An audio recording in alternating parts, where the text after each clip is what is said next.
क्या आप जानना चाहते हैं कि बादल बारिश कैसे बरसाते हैं? तो इस लेक्चर को लास्ट तक देखिएगा। अस्सलाम वालेकुम स्टूडेंट्स, मैं हूं आपका टीचर मोहम्मद सलमान अफसल। स्टूडेंट्स, आज के लेक्चर में हम chapter number 6 work and energy का अनदर टॉपिक डिस्कस करेंगे, that is inter conversion of energy. Energy का एक शक्ल से दूसरी शक्ल में चेंज होना। देखिए, एनर्जी को कभी खत्म नहीं किया जा सकता। एनर्जी है क्या, सबसे पहले जान लीजिए। डिटेल में हम इस चैप्टर में जान चुके हैं, लेकिन फिर से मैं आपको बता दूं, the ability of a body to do work is called energy. मैं जो अपने हाथ हिला रहा हूं, मैं जो बात कर पा रहा हूं, मैं जो चल रहा हूं, that is just because of my energy. मेरे पास एनर्जी है। और ये एनर्जी कहां से आई? मैंने दोपहर को लंच किया था, मैंने सुबह को नाश्ता किया था, उस नाश्ते से मैंने ये एनर्जी हासिल की थी। अब आप कहेंगे नाश्ते के पास कहां से एनर्जी आई? जी, नाश्ता किसी चीज का बना हुआ है, गंदुम का बना हुआ है।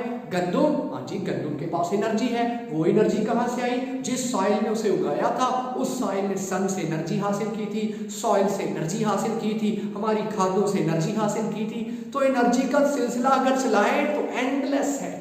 ये फिर जब मैं खा बैठा, मैं एनर्जी ज़ाया कर रहा हूँ, क्या मेरी बातें करने से मेरी एनर्जी ज़ाया हो गई? बज़ाहिर तो यही है। आहिस्ता आहिस्ता मेरी एनर्जी कम कम होती जा रही है और एट लास्ट रात के वक्त मैं बिल्कुल एनर्जी से खाली तसव्वुर करूँगा, लेकिन वो एनर्जी ज़ाया नहीं हुई।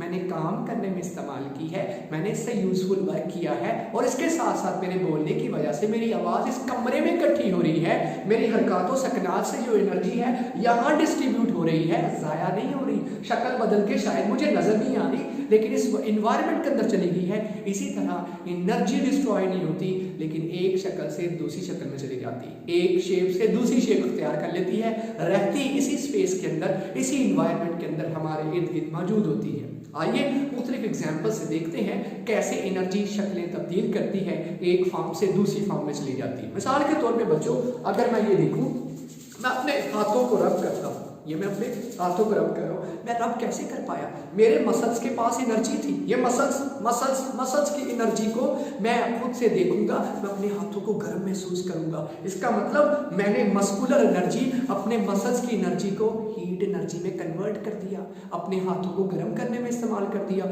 और थोड़ी देर के बाद हाथ तो मेरे गर्म हो गए, लेकिन मुझे थकावट महसूस हो रही है, क्योंकि मस्कुलर एनर्जी कहाँ जा रही है? हीट की शक्ल में हो गई। थोड़ी देर मुझे हीट तो महसूस जरूर हुई, लेकिन मेरे हाथ कहेंगे भाई थक गए हो, कुछ खा लो। अब मस्कुलर एनर्जी ज़ाया कर रहे हो, हीट की शक्ल में बदल कर रहे हो अपने मजे के लिए, सुकून के लिए, लेकिन इनडायरेक्टली ज़ाया हो रही।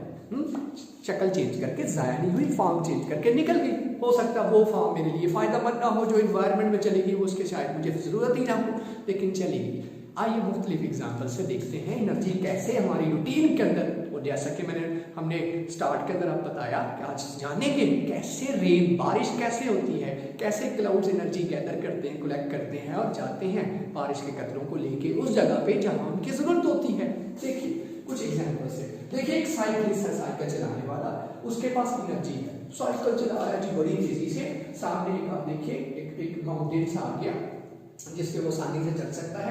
जब वो मोशन में था, तो हम जानते हैं, इस चैप्टर में हमने पढ़ा है, मोशन करती बॉडीज के पास काइनेटिक एनर्जी होती है। काइनेटिक एनर्जी लेके ये ऊपर चढ़ गया।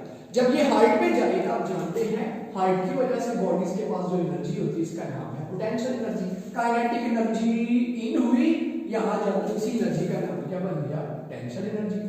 अब यहाँ तो रुका नहीं रहेगा, ऑफ कोर्स नीचे की तरफ आएगा, तेजी से नीचे आएगा। जब तेजी से नीचे आएगा, रफ्तार आएगी, रफ्तार की वजह से इसके पास अगेन क्या आ जाएगी? Kinetic energy. मोशन की वजह से कौन सी एनर्जी? तो kinetic energy in, kinetic energy out, लेकिन बीच में उसने काइनेटिक एनर्जी को किसमें कन्वर्ट किया? पोटेंशियल। काइनेटिक एनर्जी से पोटेंशियल, पोटेंशियल से काइनेटिक, काइनेटिक से पोटेंशियल, पोटेंशियल से काइनेटिक, और आखिरकार वो बड़ा रेस्टलेस महसूस करेगा, थक चुका होगा, क्योंकि उसकी एनर्जी काइनेटिक से पोटेंशियल, पोटेंशियल से काइनेटिक कन्वर्ट होती होती खत्म हो जाएगी, जो कि उसने नाश्ते से, खाने से, व्हाटएवर चीज लेने से हासिल की थी, वो जाया होगी। यहाँ देखिए, जैसे कि मैं अपने हाथ रब कर रहा हूँ, मस्कुलर एनर्जी जो कि मैकेनिकल एनर्जी है, मोशन से आती है, मस्कुलर एनर्जी को किस शक्ल में कन्वर्ट कर रहा हूँ? हाथों को गर्म करने में कन्वर्ट कर रहा हूँ। ये हीट कन्वर्जन ऑफ एनर्जी है, मसल्स की एनर्जी को हीट एनर्जी में कन्वर्ट कर रहे हैं। यहाँ देखिए अगर गौर से, तो यहाँ आप क्या कर रहे हैं? लकड़ियां आपके पास है, बून फायर, अक्सर हम सर्दियों के अंदर बून फायर करते हैं, पूरी फैमिली गैदरिंग हुई है, लकड़ियां जला के सारे इस इर्द गिर्द बैठे हैं, मूंगफली खा रहे हैं मजे से। लकड़ियां जो बर्न हो रही है, वो कैसे बर्न हो रही है? कैसे बर्न हो रही है? लकड़ियों के पास क्या मौजूद है? Chemical energy. Chemical energy hydrocarbons हैं, जब उन्हें बर्न करेंगे, एनर्जी वाला लेक्चर में देख लीजिए जहां हमने केमिकल एनर्जी को पढ़ा है। फूड के पास केमिकल एनर्जी, लकड़ियों के पास, कोयले के पास, पेट्रोल के पास, इनके पास केमिकल एनर्जी है। केमिकल एनर्जी कन्वर्ट होगी और आप देखेंगे यहाँ आग जलेगी और आग से हम क्या हासिल करेंगे? हमें केमिकल एनर्जी से कोई गर्ज नहीं थी, हमें कौन सी एनर्जी इफेक्टिव है, हमें कौन सी एनर्जी सुकून देगी? केमिकल एनर्जी ही। हमें तो किस शक्ल में चाहिए? हीट एनर्जी में चाहिए, हमें तो हीट की शक्ल में चाहिए। अगर किसी भूखे बच्चे को कुछ भी खाने का ना हो, 10 रुपए दे दो, कहेगा 10 रुपए नहीं चाहिए भाई, ये 10 रुपए नहीं चाहिए मुझे, खाने के लिए कुछ दो, खाने के लिए कुछ दो। उसे तो खाना उसको चाहिए, केमिकल एनर्जी नहीं चाहिए, हीट चाहिए। तो केमिकल एनर्जी के लिए हीट में कन्वर्ट करने की आग लगाएंगे, साथ ही केमिकल एनर्जी कन्वर्ट होगी हीट में, इंटर कन्वर्जन ऑफ एनर्जी। आगे देखिए, यहाँ पे बातें कर रहा हूँ मैं अपने दोस्त के साथ, मैं मान लीजिए मैं अपने दोस्त के साथ बातें कर रहा हूँ, टेबल सामने पड़ा हुआ, बातें करते हुए, बातें करने के लिए मुझे क्या चाहिए थी? एनर्जी। मैं खाना खा रहा था, खाना खाता जा रहा हूँ, बोलता जा रहा हूँ, अगला बंदा देख ही जा रहा है, कर क्या रहे हो? खाना खा रहा हूँ, एनर्जी ले रहा हूँ, बोली जा रहा हूँ, एनर्जी ले रहा हूँ, एनर्जी ले रहा हूँ, एनर्जी ले रहा हूँ, एनर्जी ले रहा हूँ, एनर्जी खाने से ले रहा हूँ और बातें करते करते अपनी एनर्जी से ले रहा हूँ। खाने से कौन सी एनर्जी थी? Chemical energy. बना क्या थी? Sound energy. तो मुझसे जितनी मर्जी बातें कराओ, खाने को दे ही जाओ, खाने को दे ही जाओ, खाने को दे ही जाओ, साउंड एनर्जी पैदा करता जाऊंगा, लेकिन खाना नहीं दोगे तो कितनी को देर साउंड एनर्जी में? अगर कोई आप देखिए आए गेस्ट स्पीकर बोलने वाला, जब तक वो कहेगा नहीं खाने के लिए कुछ तो मुझसे बुलवाई जा रहे, बातें करवाई जा रहे, कुछ खाने को तो पेश करो, तो खाने से क्या मिलेगी? Chemical energy. किसमें कन्वर्ट होगी? साउंड एनर्जी में, इंटर कन्वर्जन ऑफ एनर्जी। इसी तरह से जनरेटर, घरों में आप जानते हैं वापडा की बिजली भी आप जानते हैं, जनरेटर बड़े बड़े चल रहे हैं पानी से, हाइड्रो पावर प्रोजेक्ट से, मैंने पीछे बताया भी हुआ है। तो जनरेटर के अंदर हम क्या डालते हैं? पेट्रोल। यहाँ इसकी टैंकी में पेट्रोल डाला, पेट्रोल के पास कौन सी एनर्जी है? डीजल के पास, गैस के पास, कोई भी फ्यूल आपने डाला, केमिकल एनर्जी। जैसे ही चलाएंगे, चलाने से फ्यूल के अंदर जो केमिकल एनर्जी है किसमें कन्वर्ट होगी? हीट में। हीट से क्या चलेगी? इसके इंजन चलेगा, इंजन चलेगा तो कौन सी एनर्जी पैदा होगी? इलेक्ट्रिकल एनर्जी, जिससे हीट से नहीं चल सकता ये बल्ब, हीट से नहीं चल सकता ये पंखा, हीट से नहीं चल सकता ये प्रोजेक्टर, ये मोबाइल, किससे चलेगा? इलेक्ट्रिकल एनर्जी से। इसका मतलब हीट एनर्जी को केमिकल एनर्जी हीट में कन्वर्ट हुई, हीट से क्या हुआ? जनरेटर की मोटर चली, मोटर चलने से क्या पैदा हुआ? Electrical energy. Electrical energy bulb चलाने में, पंखे चलाने में, मशीनरी चलाने में, ये प्रोजेक्टर, मोबाइल, सारी चीजें चलाने में इस्तेमाल होगी। तो एनर्जी कन्वर्ट करना बहुत जरूरी है, एक शक्ल से दूसरी शक्ल में कन्वर्ट करने, जिसे इंटर कन्वर्जन ऑफ एनर्जी कहेंगे। ऐसे ही हमारी रूटीन के अंदर टैंकी के अंदर पानी भरा हो, उस पानी के पास हाइट है और हाइट की वजह से कौन सी एनर्जी है? Potential energy. जैसे हम शावर खोलते हैं, पानी बड़ी रफ्तार से आता है, कौन सी चीज होती है उसके पास? वेलोसिटी, और वेलोसिटी की वजह से कौन सी एनर्जी है? Kinetic energy. पोटेंशियल से क्या बनती है? Kinetic energy. आप पूछेंगे उसके पास पोटेंशियल कहाँ से है? यहाँ चलाई गई थी मोटर, मोटर ने पानी बढ़ाया, मोटर के पास कौन सी एनर्जी थी? Electrical energy. इलेक्ट्रिकल एनर्जी से इसने जमीन के नीचे से पानी उठाया, कहाँ पहुंचा दिया? यहाँ। यहाँ आने में पानी के पास कौन सी एनर्जी आ गई? हाइट की वजह से पोटेंशियल एनर्जी। हमें किस शक्ल में चाहिए? हमें तो पोटेंशियल एनर्जी से गज नहीं है, हमने नहाना है, हमने धोना है, कपड़े धोने हैं, वुजू करना है, वटावर करना है, मुझे तो चाहिए काइनेटिक एनर्जी। तो पानी नीचे आएगा, क्या आएगा? Kinetic energy. इस तरह से इंटर कन्वर्जन ऑफ एनर्जीज चल रहा है, इस तरह से इंटर कन्वर्जन। और सबसे मेन मिसाल जिसकी स्टार्टिंग में भी मैंने बात की, बारिश का होना। बारिश के होने में देखिए ये सूरज निकला हुआ है, सन के पास आप जानते हैं सनलाइट है, सनलाइट हीट है, इसके पास थर्मल एनर्जी। सनलाइट के पास कौन सी एनर्जी है? Thermal energy. थर्म, हीट करने वाली, गर्म करने वाली चीजों को। जब सूरज पानी के इस तालाब में, ये वाटर है, तालाब है, ठोस सा पानी तालाब, आप जानते हैं, उसमें आगे जब सनलाइट पड़ेगी, सनलाइट से थर्मल एनर्जी मिलेगी। पानी के मॉलिक्यूल्स थर्मल एनर्जी से क्या होंगे? इवेपोरेट होंगे। ऊपर ऊपर सरफेस वाले मॉलिक्यूल्स इवेपोरेट होना शुरू हो जाएंगे। जैसे कपड़े सन के अंदर, सूरज के अंदर, धूप के अंदर डाले जाए तो आहिस्ता आहिस्ता सूखना शुरू हो जाते हैं, उनके ऊपर से मौजूद पानी के मॉलिक्यूल उठना शुरू हो जाते हैं। इसी तरह से पानी के तालाब में जब सनलाइट पड़ेगी, सन के पास थर्मल एनर्जी, थर्मल एनर्जी से क्या होगा? सनलाइट से थर्मल एनर्जी जब मॉलिक्यूल्स को मिलेगी वो इवेपोरेट होंगे, इवेपोरेट होंगे ऊपर उठने, ऊपर उठते उनके पास क्या आएगी? Kinetic energy. तेजी से ऊपर नजर भी नहीं आ रहे होंगे लेकिन ऊपर उठते जाएंगे। जैसे तवे के ऊपर पानी फेंके तो आपको ऊपर नजर होते, उसका इवेपोरेट होता नजर आएगा, लेकिन यहाँ इवेपोरेट होता दिखाई नहीं देंगे, लेकिन छोटे छोटे टाइनी से कतरे ऊपर की तरफ जा रहे होंगे। उनके पास कौन सी एनर्जी आ जाएगी? Kinetic energy. तेजी से ऊपर जाएंगे, जब ऊपर जाएंगे ऊपर जाके क्या बन जाएंगे? ये वेपर्स, ये छोटे छोटे टाइनी से पानी के कतरे तेजी से ऊपर जाएंगे और क्लाउड्स बन जाएंगे। क्लाउड्स के जाके इकट्ठे हो जाएंगे, बादलों में इकट्ठे हो जाएंगे, बादल बन जाएंगे।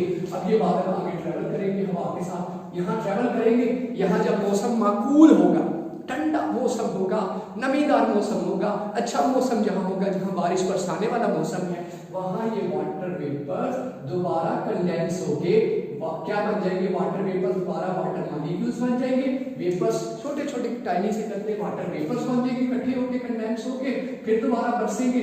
जब बरसेंगे, जब ऊपर थे तो कौन सी एनर्जी थी, काइनेटिक एनर्जी से क्या बन गई थी, क्लाउड में जाके पोटेंशियल ट्रेवल हो रही थी, खास जगह पे पहुंच के ये पोटेंशियल एनर्जी पानी के टाइनी टाइनी वेपर्स इकट्ठे हुए, वाटर वेपर्स इकट्ठे हुए, वाटर मॉलिक्यूल्स बने, भारी हो गए, नीचे गिरे। जब नीचे गिरेंगे तो फिर से कौन सी बन जाएगी, काइनेटिक एनर्जी। जब ये पहाड़ पे गिरेंगे तो आप जानते हैं पहाड़ पे जब उनकी काइनेटिक एनर्जी वो तेजी से दरियाओं में नीचे आएंगे, और नीचे आते हुए ही काइनेटिक एनर्जी केपीके के पहाड़ों पे जब बारिश बरसेगी वहां से तेजी से उन केव्स के अंदर से पानी निकलेगा, उन दरियाओं से पानी जब निकलेगा तो क्या होगा, जमीनी कटाव, मट्टी, रेत सारा कुछ साथ ले जाएंगे, वही काइनेटिक एनर्जी। जब यहाँ हमारे मैदानी इलाकों में पंजाब में पहुंचेगी तो आप देखेंगे पानी के पास रफ्तार कितनी स्लो होगी, क्योंकि काइनेटिक एनर्जी वो ऊपर से आते आते आते आते कम होगी और समुद्र में जाके सिंक खत्म हो जाएगी एनर्जी। मतलब वहां जाके फिर दोबारा क्लाउड्स वहां से पानी को निचोड़ेंगे, लेके जाएंगे तो जाके दोबारा पहाड़ों पे बरसाएंगे। और सिलसिला जरूरी नहीं समुद्र से इकट्ठा कर, दरियाओं से चूसते हैं, तालाबों से चूसते हैं ये क्लाउड्स, और जाके और सन की बदौलत ऐसा सारा कुछ हो रहा है, और नतीजा रेन होगी। और रेन के अंदर एनर्जी की कन्वर्जन आपको समझ आ गई, थर्मल एनर्जी, वेपोरेशन हुई, वेपोरेशन से काइनेटिक एनर्जी, काइनेटिक एनर्जी से पोटेंशियल एनर्जी, पोटेंशियल एनर्जी से दोबारा काइनेटिक एनर्जी। ये सिलसिला रिपीट होता रहता है और सदियों से ऐसा हो रहा है। अल्लाह ताला की natural phenomena inter conversion, nature के सारे फिनोमेना के अंदर इंटर कन्वर्जन हो रही है। इंटर कन्वर्जन, खुदा न खास्ता कहीं बम ब्लास्ट हो तो बम के पास क्या है, केमिकल एनर्जी है। केमिकल एनर्जी किसमें कन्वर्ट होती है, हीट के अंदर, साउंड के अंदर, तबाही के अंदर। खुदा न खास्ता लाइट पैदा होती है, बहुत बड़ा ब्लास्ट होता है, तो ये एनर्जी की कन्वर्जेंस है। एनर्जी, मेरी आवाज़ एक एनर्जी है जो इस वक्त आपको महसूस हो रही होगी, आपके कानों में घुस रही होगी। एनर्जी एक शक्ल से दूसरी शक्ल में कन्वर्ट हो रही है। Energy can never be destroyed, एक शेप से दूसरी। खाना एक एनर्जी है, खाया उस शक्ल से दूसरी शक्ल में, मैंने बोल दिया, मैंने देख लिया, मैंने सो लिया, मैंने चल लिया, इन शक्लों में कन्वर्ट हो गई। पूरा दिन मेरे चलने में वो सारी एनर्जी कन्वर्ट हो गई। So that is how energy is converting, इसको कहते हैं इंटर कन्वर्जन ऑफ एनर्जी। ये था आज का हमारा टॉपिक। इंशाल्लाह नेक्स्ट हाजिर होंगे नई वीडियो के साथ। उम्मीद करता हूँ आपको वीडियो पसंद आई होगी। लाइक कीजिए, कमेंट कीजिए, शेयर कीजिए, इस चैनल को सब्सक्राइब करना मत भूलिए। मुझे दीजिए इजाज़त, नेक्स्ट लेक्चर तक अल्लाह हाफिज़।